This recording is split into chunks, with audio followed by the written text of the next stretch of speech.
मनुस्मृति के चौथे अध्याय में मनु गृहस्थ द्वारा अपनाई जाने वाली आदर्श आचार संहिता निषिद्ध कर्म तथा चरित्र की रक्षा के प्रति सदैव सतर्क रहने की बात करते हुए कहते हैं कि गुरुकुल में निवास करने के उपरांत आयु के दूसरे भाग अर्थात 26 से 50 वर्ष तक द्विज गृहस्थ के रूप में रहें। गृहस्थ आश्रम के दौरान द्विजों को जीवन निर्वाह के लिए ऐसी वृत्ति अपनानी चाहिए जिससे दूसरे प्राणियों को बिल्कुल पीड़ा नहीं पहुंचती हो या न्यूनतम पीड़ा पहुंचती हो। नौकरी चाकरी को स्वान वृत्ति कहते हुए मनु कहते हैं कि ब्राह्मण को स्वान वृत्ति का सहारा कभी नहीं लेना चाहिए, अर्थात नौकरी नहीं करनी चाहिए और उसे छल कपट असत्य ढोंग से रहित पूर्ण रूप से शुद्ध पवित्र वृत्ति को ही अपनाना चाहिए। ब्राह्मण को सदा संयमी और संतोषी होना चाहिए और उसे सदैव पढ़ने और पढ़ाने में ही प्रवृत्त रहना चाहिए। दीर्घ आयु की कामना करने वाले ब्राह्मण को नवीन धान्य और पशु से यज्ञ किए बिना अन्न और मांस का भक्षण नहीं करना चाहिए। अतिथियों के संबंध में बात करते हुए मनु कहते हैं कि जिस घर में स्वागत सत्कार मान सम्मान न हो उस घर में व्यवस्था की स्थिति को छोड़कर निवास नहीं करना चाहिए। साथ ही गृहस्थ को भी कहा है कि अतिथि का समुचित मान सम्मान करना चाहिए, लेकिन अगर अतिथि दुष्ट पापी नास्तिक हो तो उसे घर के अंदर नहीं रुकने देना चाहिए। कभी भी रजस्वला अर्थात जो स्त्री मासिक धर्म से हो उसके साथ संभोग नहीं करना चाहिए और ना ही उसके पास सोना चाहिए। अपने तेज की रक्षा करने के इच्छुक ब्राह्मण को न तो अपनी पत्नी के साथ भोजन करना चाहिए और ना ही उसे भोजन करते हुए देखना चाहिए। छींकती जमाई लेती आँखों में काजल लगाती निर्वस्त्र होकर शरीर पर तेल की मालिश करती तथा बच्चे को जन्म देती स्त्री को नहीं देखना चाहिए। कभी भी चिता में खेत में मंदिर में यज्ञशाला में मूत्र विसर्जन नहीं करना चाहिए तथा अग्नि सूर्य जल चंद्र ब्राह्मण गाय और वायु के सम्मुख मुँह करके मलमूत्र का विसर्जन नहीं करना चाहिए।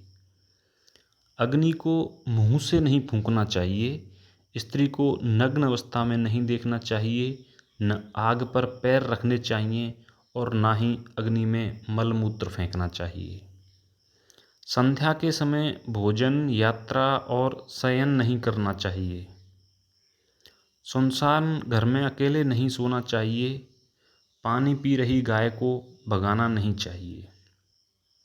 जिस गांव में रोग फैला हो तथा अधार्मिक लोग रहते हों ब्राह्मण को उस गांव में नहीं रहना चाहिए। जिन पदार्थों से चिकनाई निकाल ली गई हो जैसे छाछ उसका सेवन नहीं करना चाहिए। टूटे बर्तन में तथा अपने से बैर भाव रखने वाले के घर में कभी भोजन नहीं करना चाहिए। बुद्धिमान ब्राह्मण को कभी जुआ नहीं खेलना चाहिए। जूते हाथ में उठाकर नहीं चलने चाहिए। सोते हुए अथवा बिस्तर पर बैठकर अथवा हाथ में रखकर भोजन नहीं करना चाहिए। गीले पैरों से सोना नहीं चाहिए, लेकिन भोजन कर सकते हैं। शूद्र को न तो किसी प्रकार की बुद्धि, न यज्ञ होम का शेष, न धर्म का उपदेश और ना ही कृषि व्रत के अनुष्ठान का निर्देश देना चाहिए।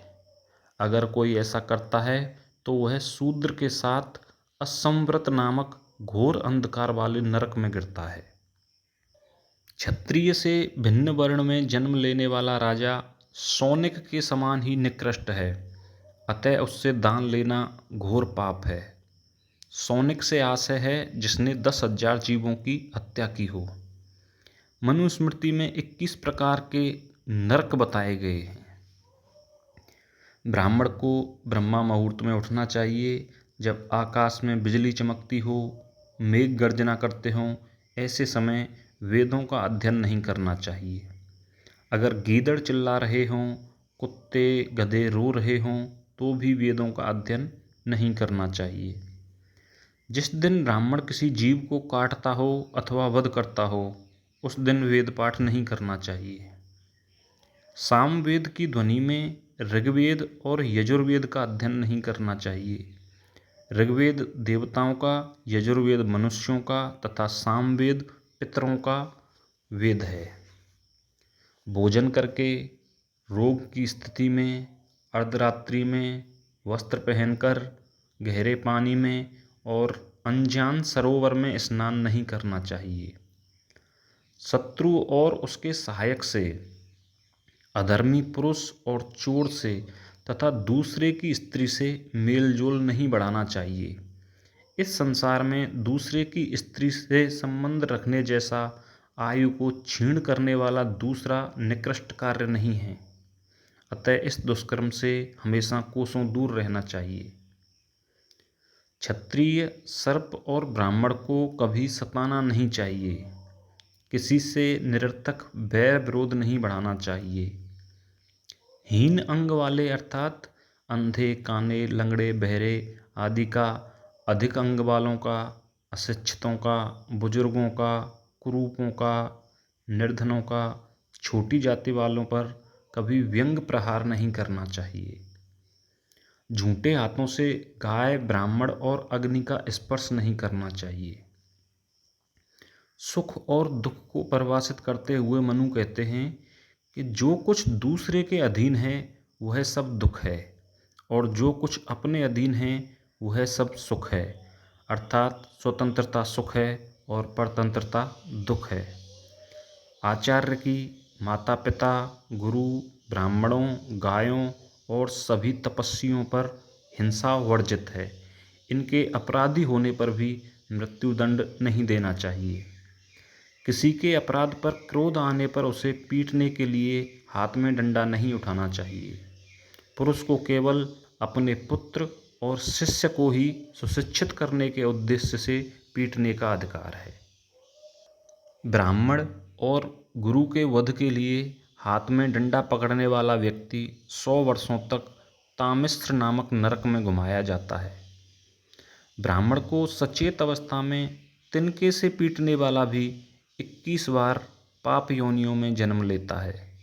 ब्राह्मण के शरीर से निकले रक्त से जितने धूल के कण भीगते हैं, मरने पर परलोक में उतने ही वर्षों तक उस व्यक्ति का रक्त निकाला जाता है।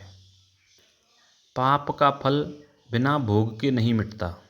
यदि किसी कारणवश पापी को पाप का फल नहीं मिल पाता तो उसके पुत्रों को मिलता है। अधर्म से पापी प्रारंभ में बढ़ता है लेकिन शीघ्र ही समूल नष्ट हो जाता है।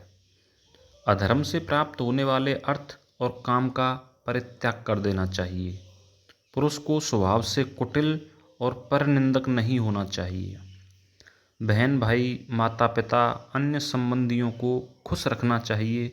उनसे निरर्थक वाद विवाद नहीं करना चाहिए। अगर सेवक क्रोध में कुछ कह दे तो उसे सहन कर लेना चाहिए, क्योंकि सेवक तो अपनी छाया के समान है। जिस प्रकार पत्थर की नाव और उस पर सवार व्यक्ति दोनों डूबते हैं, उसी प्रकार आचार्य से दान लेने वाला व्यक्ति और स्वयं दान देने वाले आचार्य दोनों एक साथ डूबते हैं। पाप करके उसे छिपाने के लिए व्रत और धर्म अनुष्ठान करना निरर्थक है। ब्रह्मचारी या सन्यासी न होते हुए भी जो व्यक्ति उनका वेश धारण करके अपनी आजीविका चलाता है, वह मरने के बाद पक्षियों की योनि में जन्म लेता है। जिस यज्ञ में पुरोहित वेद पाठी नहीं, यजमान व्यक्ति विशेष नहीं, बल्कि सारा गांव हो, स्त्री अथवा नपुंसक हो, उस यज्ञ में ब्राह्मण को भोजन नहीं करना चाहिए। जानबूझकर पैर से छुए, रजस्वला स्त्री द्वारा छुए, कुत्ते द्वारा मुंह लगाए अन्न को नहीं खाना चाहिए।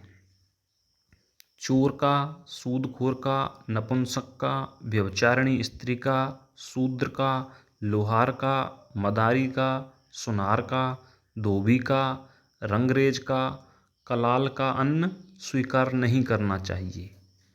कलाल शराब बनाने व बेचने वाले को कहते हैं। राजा, शूद्र, स्वर्णकार और चमार के अन्न को सेवन करने से क्रमशः तेज, विद्या, आयु और यश की हानि होती है। अगर अनजाने में इनका अन्न खा लिया है तो 3 दिन रात उपवास करने से शुद्धि होती है।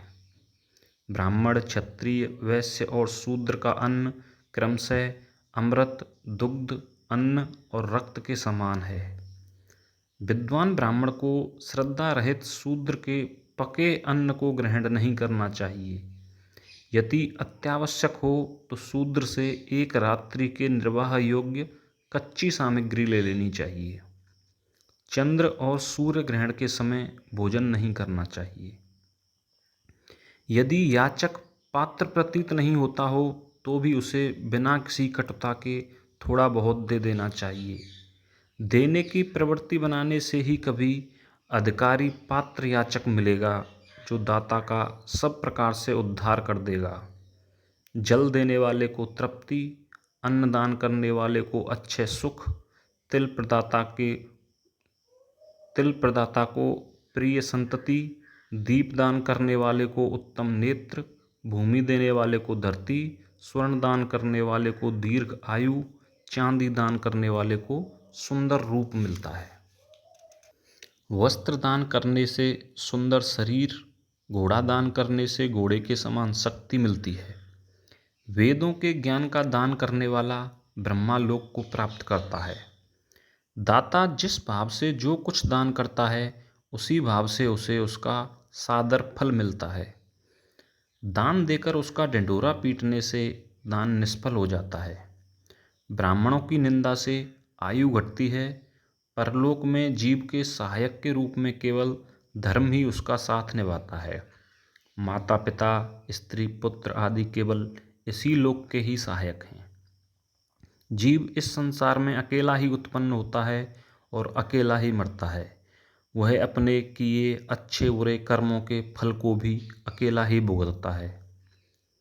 मनुष्य को विधिपूर्वक देव ऋण, ऋषि ऋण और पितृ ऋण को चुकाकर अपने पुत्र पर कुटुंब का भार डालकर स्वयं वन में जाकर तटस्थ भाव से निवास करना चाहिए। मनु बोले, विप्रो, मैंने आपको श्रेष्ठ ब्राह्मण द्वारा स्नातक हो जाने के बाद पालन करने योग्य गृहस्थ धर्म का परिचय दिया। इस प्रकार 4था अध्याय समाप्त होता है। आपने प्रेम पूर्वक मुझे सुना, उसके लिए आपको धन्यवाद देता हूँ और अंत में आपके भीतर बैठे परमात्मा को प्रणाम करता हूँ। मेरा प्रणाम स्वीकार करें।